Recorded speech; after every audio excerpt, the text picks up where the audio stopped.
an Iowa guy, I wanted to be a part of that. This is the Hometown Hoops Podcast with Drake Men's Basketball and your host, Michael Admire.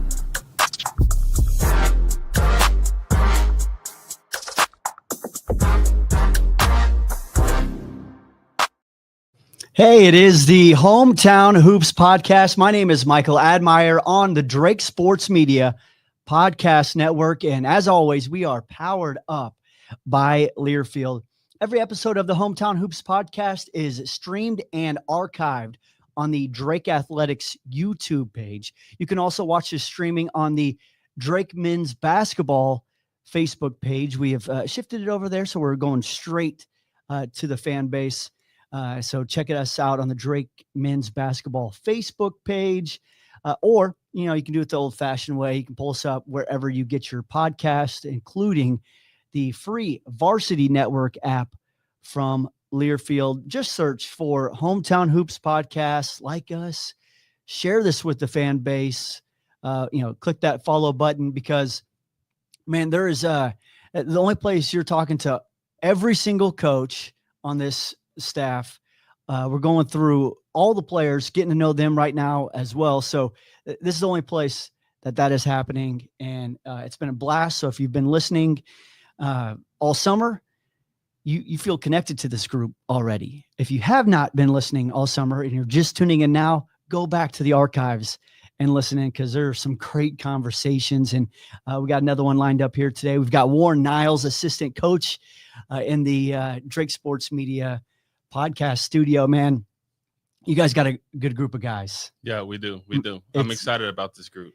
Well, when you guys are going through the recruiting process, it's clear that you have so much intention and the types of guys you're bringing in. How successful do you feel like you were, and what were some of the conversations like leading into this season about the guys you needed to bring in? Well, number one, like, we want to bring in good guys, like character wise. We want to bring in good guys. Obviously they got to be talented and have some type of skill set, but that's the first thing we want to look for, is making sure they got good guys and fit Hendo's, circle. And what he talks about when he talks about his circle, fit those character traits first. And then we'll look at, what position we need or what type of player we want, like if it's a shooter or a big or whatever, what we need. And we'll kind of, go that route. But it got to fit that character first. I love it. And they've been gone for a little bit now on summer break. A couple of guys started to see trickling in here with moving day on Wednesday, and most of the squad will be here to begin. Well, they'll all be here to begin school on Monday. How much are you looking forward to getting these guys back in the building? Super excited, man. Super excited just to get back on the court with them and work out. Like, that's a great time for us to bond and all that. I mean, I'm looking forward to it. It'll be an exciting week. We won't do too much that first week, but, going to the second, third week, we'll start, doing little workouts and stuff like that, weight sessions and stuff like that, just to get back going in the groove of things. But no, I'm looking forward to it. Were you able to decompress a little bit after the whirlwind, coming over from Omaha, and then the run that you guys had for your season into the NCAA tournament, which was incredible to watch from our seat as well. And then, you switch jobs, you got to refill a roster with Hendo and company, and then you get the guys in. I mean, it was a lot going on in the last few months. It was a lot. So, I mean, like, we went to the NCAA tournament, obviously, in Omaha. I mean, I went down to the Final Four, kind of spent some time with my wife and some of the coaches at Omaha. We just kind of, some downtime to relax and stuff like that. And I mean, right after that, I talked to Hendo a little bit just through text while I was down there. And I mean, right after that, it was just nonstop, because I was recruiting, still trying to get players at Omaha. Then once I was taking a job here at Drake, I mean, I came down here. I was driving back and forth like every day. So I'll be here in Des Moines for about, 10 hours. Nighttime hit, I'm going back just because we had to fill a roster here at Drake. So it was a lot. But I've had, time to decompress and kind of relax here within the last probably three weeks. Sweet. Yeah. But it was a whirlwind.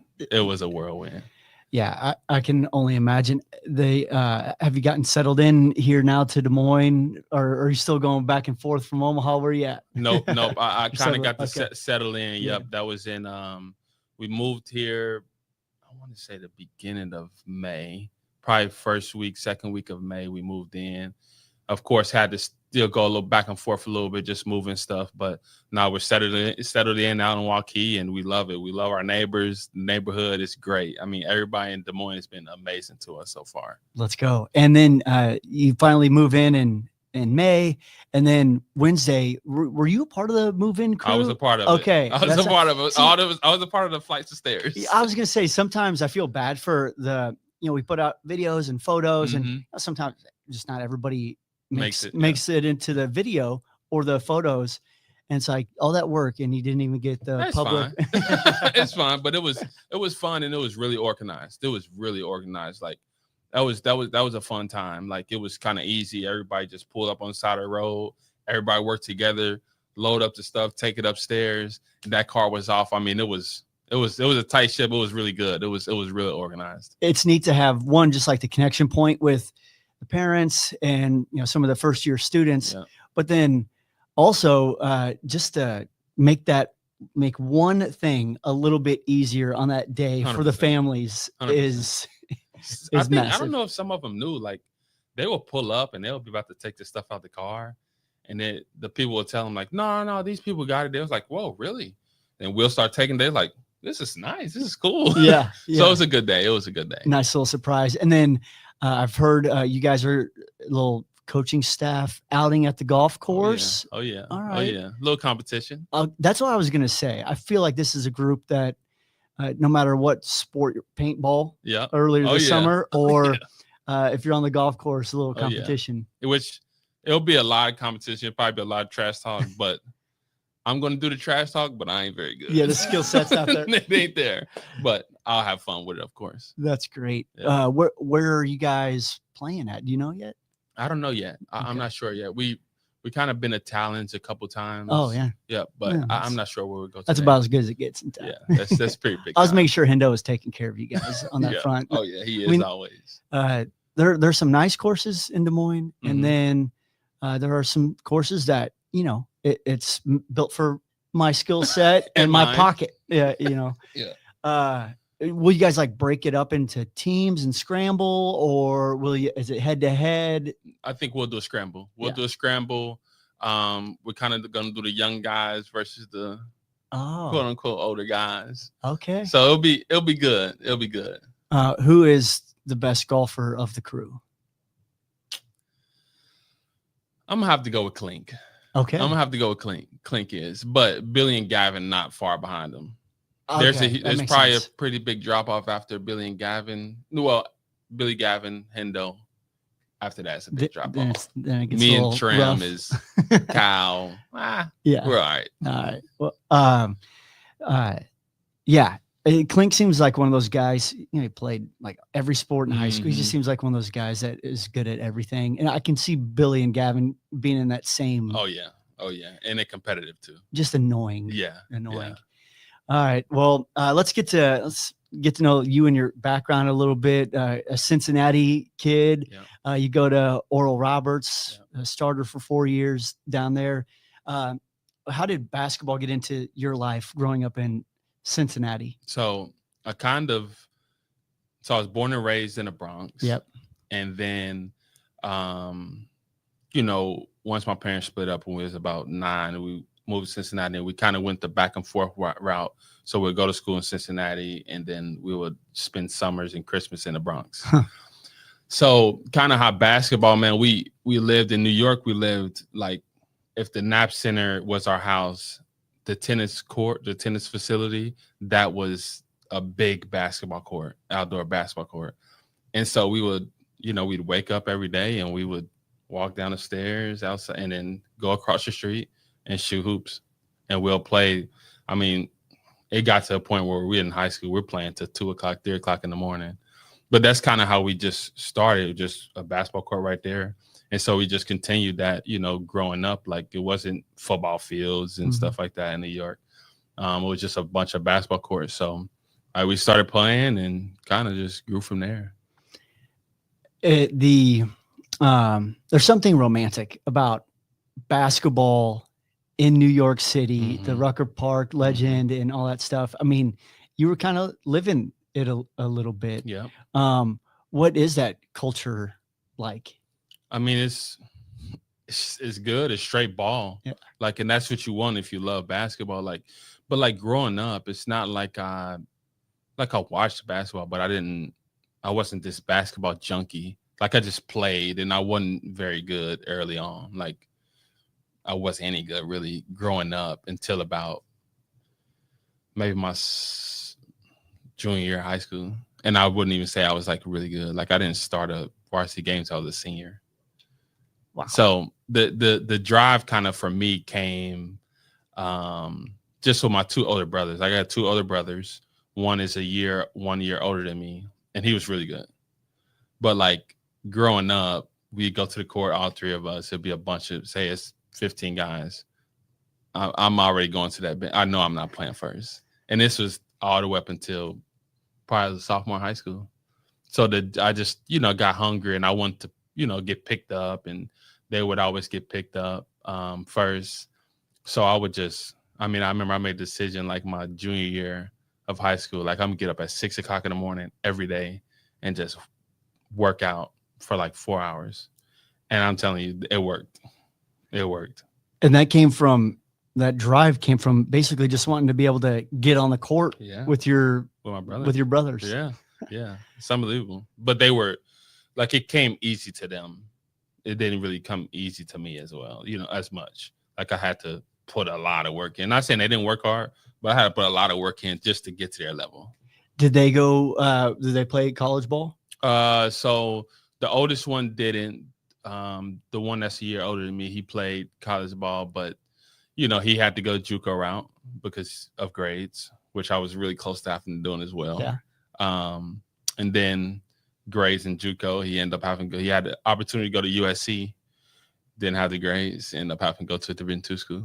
All right. Yeah. All right. Well, you were saying how it kind of worked out for you, being able to get to Oral Roberts, that work paid off. Yeah. 4 years there, you leave the program, top 10 in scoring, third in three-pointers made in your career, most games played at Oral Roberts at that time. I haven't checked the current standings on that stuff, but how would you look back on your career as a Golden Eagle?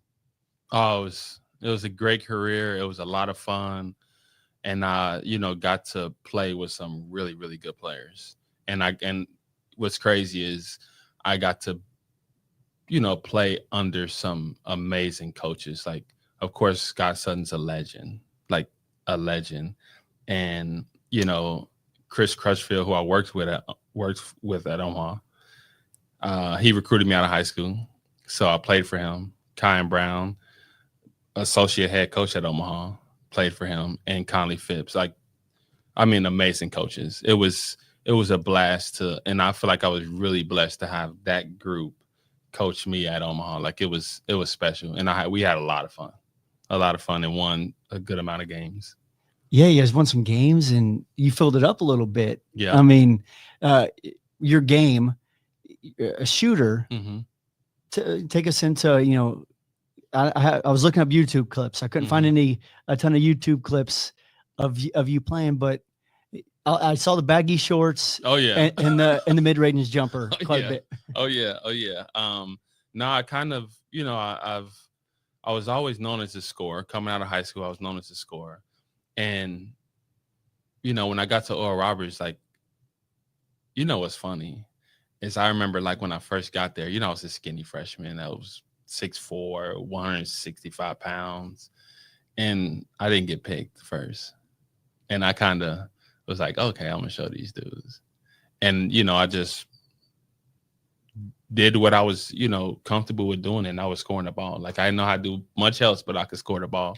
So I would just really focus on that. And my coaches gave me a lot of confidence to do that. And why I don't know, but they put the ball in my hands as a young freshman.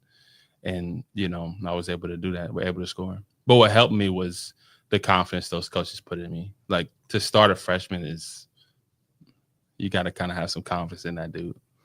Yeah, no doubt about it. Yeah. And I think that kind of leads us into, the coaching world too. I mean, you can now see as you're talking, kind of see the line of how you got into this career. Yeah.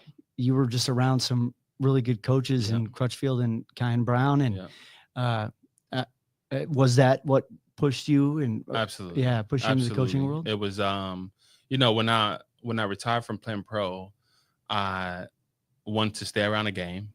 And what I wanted to do was have an impact on, the next generation. Like, the coaches had an impact on me, because I know there's no way I would have been the player I was without those coaches, like, really, like, investing in me. So I wanted to have that same impact, and that's why I got into coaching. And I've loved it ever since. Yeah. What was the transition like from, hanging up, played a little G League, played in Europe a little bit. Yep. You played in Italy for a couple years, right? Yep. I played in Italy for 1 year, played in Japan and France a couple years. Yeah. Okay. I'm going to put a pin in my other question. What was like playing in Europe and Asia?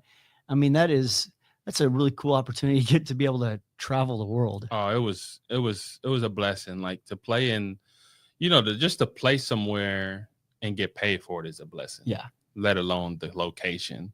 But those places was amazing. Like, I played in, Imola, Italy, which is close to Bologna. Really, really nice and beautiful city. Asia was incredible because of the culture, and they just love basketball. So you get treated almost as if you're an NBA player, over there. So, just the culture and playing in Asia was really good. That probably is what I would say probably my favorite spot to play was Japan, just because of the culture and they just love basketball, man. They'll pack those arenas. Wasn't it Stefan Marbury that played in China? Oh yeah, he played in China. And they've got like a statue of him outside. Legend. It goes to show a little bit of what you're talking about. Yeah, I always, everybody wants to go play. Everybody wants to make the NBA. Yeah, but there's something really special about being able to continue to get paid to play the game and travel the world. I look at guys like got a chance to meet Roman Penn while he was here this summer. Really seeing Roman over there playing in Europe, like that's wow. What a life experience that he's getting that you got as well. That's, and when you're young, you don't think that, because all you know is the NBA. You know, so you're like, I want to get to the NBA. I want to get to the NBA, but when you do get over there, it's like it opens your eyes. It's like, wow, this is nice. This is beautiful. Yeah. So you call it a career, and who's the first coach you called to try to get back in the game, or did somebody call you? I called Crutch. Yeah. I called Crutch, and the next person I called was Kyan Brown. Okay. And those two are the ones that helped me get in. And your first breaking in was it at Oregon? Nope, it was at Missouri Southern. Okay, Missouri Southern. We were talking about that Jeff Boschee, off camera with Jeff Boschee, who's at Missouri Southern, or who was at Missouri Southern in Joplin. That's kind of my background. Spent a lot of time down there as well. And then he's now over at Pittsburgh State, which is my alma mater. A little connection there. Okay, so you go down to Missouri Southern, and that's where you start kind of breaking in. What years were that? So that was 2020, 2021 when I was at Missouri Southern. Yep. I was there for a year. Then I went with Crutch. When Crutch went to Oregon as assistant coach, I went with him. Cool. Yeah. Cool. All right. Spent a little bit of time with Dana Altman, which obviously the Omaha connection and a little connection to Drake back, going back to Darren DeVries. But you then go to Omaha, and then that's where things really start rolling for you. What was the experience like last year with that group and kind of coming from out of nowhere? Yeah, it was a journey, because, we knew we'd be good, but we didn't start good. Like, we knew we had a team, we was older, we had shooting, so we knew we had a chance to be really good. But we were probably sitting at 4-8, 4-9, but we knew this is not the team so we kind of made a couple changes. I haven't looked at the schedule yet. Omaha sometimes goes on those crazy 6-game road trips. Were 7. Okay. Yeah. It was 7 games straight on the road. Yeah. Like I was like at Minnesota, at UNLV. I mean, it was brutal. Yeah. It was 7 games straight in a row. And it was, so that explains a little bit of the slow start. Yeah. Okay. Yeah. So once we got into conference play, that's when we started rolling. You're kind of from there, you knew you had a team. Mm-hmm. You get into conference play, you make some changes to the lineup. To the lineup. And we and started off and running. Yep. We started we had a point guard who we was bringing him off the bench, but he had started the previous 2 years. So we went back to starting him at point. He had a lot of experience and can really, make plays for others. We started starting him again. And we just took off. Like I think we won like 8, 9 in a row. And that gave the guys a lot of confidence to where we could win at home. We could win on the road. So no, it was a special year for us. We played at Omaha a couple of years ago, and it's a really nice arena. It's a hockey arena. So it's a different setting in there. But I mean, it is a big time hockey arena. So they've got like all the bells and whistles and the light shows and smoke, and that can be a tough place to play. Mm-hmm. Especially towards the end of the year. Like when we started, like a lot of fans started coming in. They started packing it, and it was definitely a hard place to win at. That's cool. How nervous did things get towards the end of the season when this team from South Dakota State starts gelling and they get you guys once at your place? Yeah. What was that like? I mean, those Jackrabbits, going up to Brookings, you're probably not getting that win. And of course we were going to fight, but we wanted to prepare. We had a tough 3-game stretch. I mean, we were, sitting at maybe like 11-1 or somewhere around there. And we knew we had to go to Brookings, then we had to go to St. Thomas, then we had to go to Kansas City, like 3 games. And we knew that was going to be tough, starting with Brookings. So we kind of prepped them for that and just said, listen, we got to try to split with going to South Dakota State and St. Thomas, I think they were sitting at 2 and 3. We were sitting at 1. They were sitting at 2 and 3. Mm-hmm. So we knew we had to try to at least split with them, and we had to get Kansas City. So we just prepped them for, like, if the Jackrabbits get us, okay, now we got to make sure we get this one, at St. Thomas. And our point guard go out at St. Thomas, so we don't get those two. So we know we go to Kansas City, we have to win this game. And we won the game. And we got a little help from Jackrabbits when they went to Denver and lost. They kind of set it up for us a little. We got a little help. But you guys are in the Summit League. I mean, you played in the Summit League, coaching in the Summit League, and you've seen across the floor for a little while this Eric Henderson fella. Yeah. When the season does come to a close, this Cinderella run to the NCAA tournament, when he calls you, what's your kind of initial thoughts on making the move to Drake and being with him and leaving your guys? I mean, Crutchfield and Kyan are there. I know.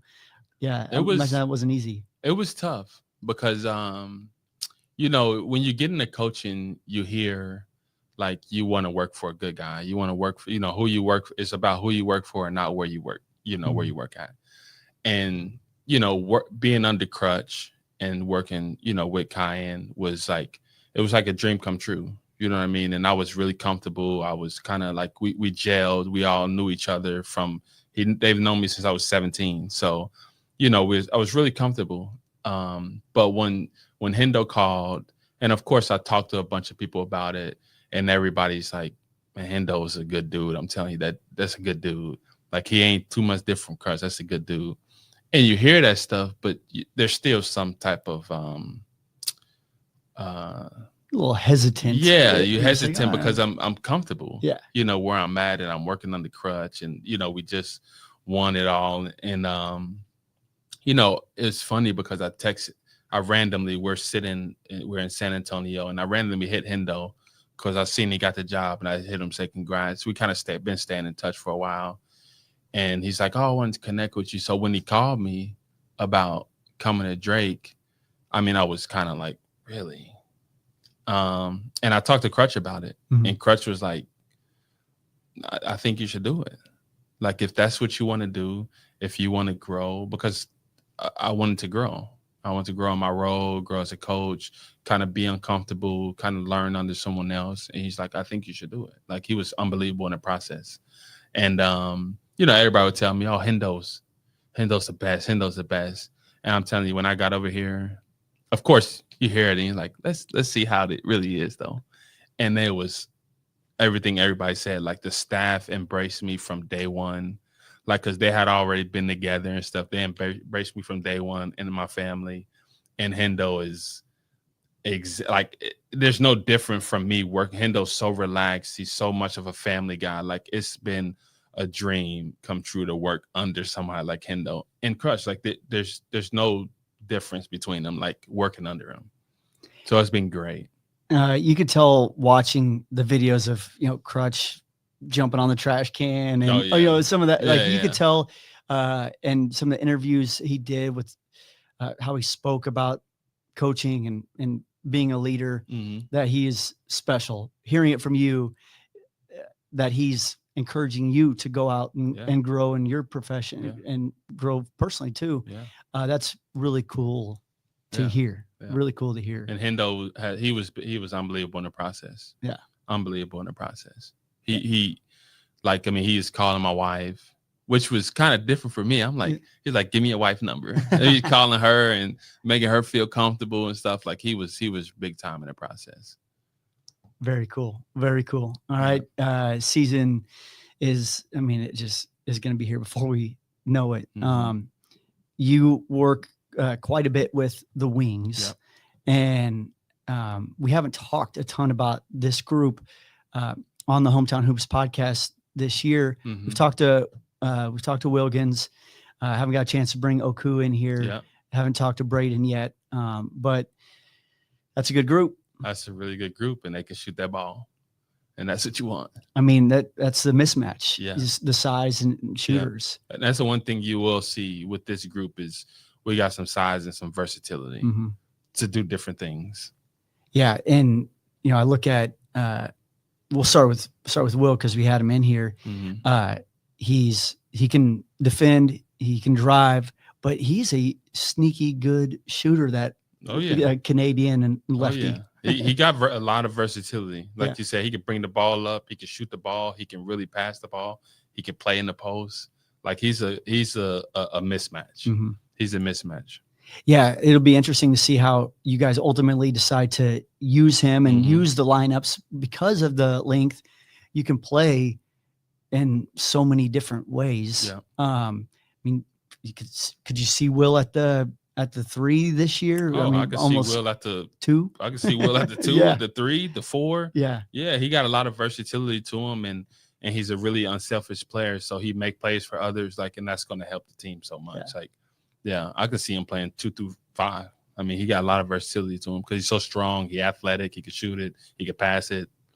One time, or early on in the summertime, you guys had a couple scrimmages right away, and those were kind of like a little bit legendary about what Oku Federico was doing in those early practices, and it had you guys feeling pretty good about the potential this year.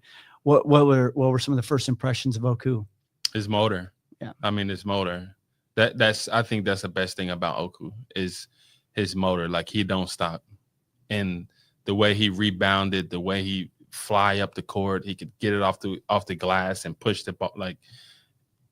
His motor is the one thing that stood out. Like, he played with that motor. He is a special player. And he has, he comes from South Carolina. Transferring from South Carolina, and he's got all of the tools, but some of it still needs to be kind of honed in a little bit. How have you been working with Oku, and how has Oku responded to some of that coaching? Well, it really was just early on with me and Oku, it was just slowing down in his pace because he had all the tools and intangibles, but with him not having that experience yet, on the court experience and game experience, you know, he was a little sped up. And I'm like, once you slow down, like everything will slow down for you, be able to make all the plays you want to make. And he responded great. Like he want to be coached. He want to watch film. Like he's hitting me up all the time. Hey, coach, can we watch film? Like he wants to learn a game. And I mean, since we've started, like he's took huge steps. Oh, that's cool. Yeah.